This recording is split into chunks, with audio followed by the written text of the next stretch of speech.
So how do you know if you're in the right market to open a luxury assisted living?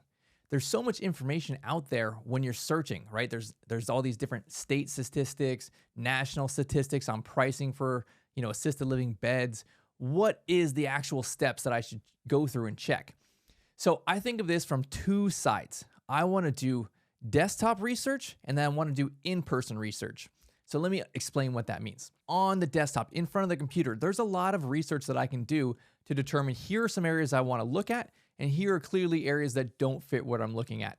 So you can Google search different statistics talking about income, talking about age, talking about housing prices, talking about education, right? And you'll get a lot of median information. And that's a good place to start, but I don't put a lot of strength to the results of that. So I guess here's what I mean. You can look at some of these median incomes and say, okay, yes, there's a more affluent area over there versus over here. I know that's less affluent. Or you may look at the median age and say, okay, median age is 43 over here and 38 over here. None of them are seniors, right? I'm not finding any median ages that say I'm 65 to 75, right? Like you're probably not going to find a median age like that. But you may find a median age that's a lot lower. It may be a college town or a part of the city that's a little younger in age. And you say, okay, that's probably not where I want to be. Because ultimately, I want to be where the daughters are. Who is the daughter of my future resident? That's usually where I want to be, where a bunch of 50 to 70-year-old females are that are medium income to high income. That's where I want to target. So I can use the computer to find out some of these informations. And it's not going to be hard facts like here it is, but you can kind of get some general ideas of here's where I should start looking and here's where I should not start looking. So I'd consider it from that perspective. I am honing in on where I want to do more in-depth research. And that takes me to my second point. I want to do some actual in-person market research. And for me, what that means is I want to do secret shopping. Because ultimately, what I think is the most effective way at market research is what are my future competition's results? Meaning the other assisted livings that are currently open, what type of results are they getting? Because I'm most likely going to get similar results. So I'm going to go and I'm going to pull a list of all the licensed assisted livings that are in the areas that I've just determined as my starting point. I'm going to get that list, and hopefully it's a big list. I wouldn't start with 2 or 3. I actually pulled a list of 60, right? And I went all the way an hour in all directions, and I did an elaborate market research, and it was really, really helpful to me. But start with a smaller version, right? And it does not matter if it's a big facility or if it's a small RAL. What matters is the level of care.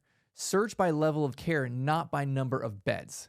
So meaning if you are going to do memory care, then go look at memory care. It should not matter if it's a small memory care or a huge memory care, right? But if you're not going to do memory care, you're going to do an assisted living that offers very low levels of ADLs, then compare to low levels of ADLs, whether it's small or big. It should not make a difference. Your customer is looking for the same thing, the level of care, not necessarily the level of beds. So when you go into these facilities, and I do suggest you go in person at least the first time to actually walk it and see it, start comparing what do I see versus what do I want to do, right? If you want to do private rooms with a private bathroom, then look at those facilities. What are they offering? Is it similar to what you want? And ultimately, I would look at numbers that are similar to what you want to do.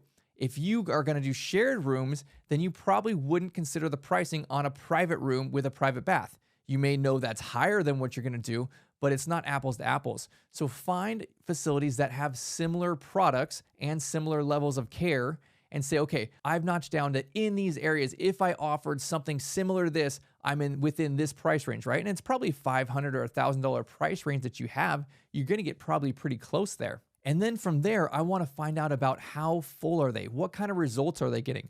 Now I know what they're charging, but are they making sales? When they are getting tours, are they closing the deal?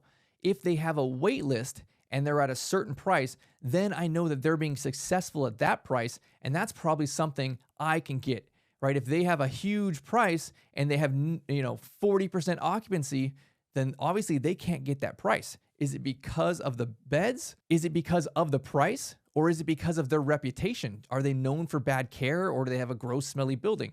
right? When you're there in person, you can kind of figure these things out. You can see the building, you can see the staff, you can see how they treat the residents. You can kind of figure these things out. Hey, they have a beautiful building, but the staff are horrible. What does that result look like? And you can start to put a big picture together of if I was in this area and I had a similar product, meaning a private room with a bath or no bath, I should be about this price, probably plus or minus $500. And I think that is the best way to do it. Start using the computer and then determines here's some areas I want to research, and then go there in person and do a deep dive really into this. That's the best way to know for sure what your results are going to be, because it should be very similar to your competition's results. Now, what I definitely would not do is take one of those national statistics on pricing or even state level statistics. There's these websites out there that say, oh, in California, the average bed rate is 5,300.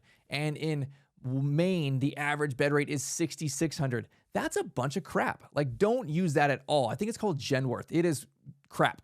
You're going to get no great information from that. You're going to get the median. I don't care what the median is. I'm not going to be anything close to the median. If you're going to have a median facility, then maybe look at that. If you're going to have a crappy facility, then maybe look at a less number than that. But if you're going to have the best of the best luxury mansion, then that Genworth number means absolutely nothing to you. So don't use that number when you're starting out. That's just misinformation.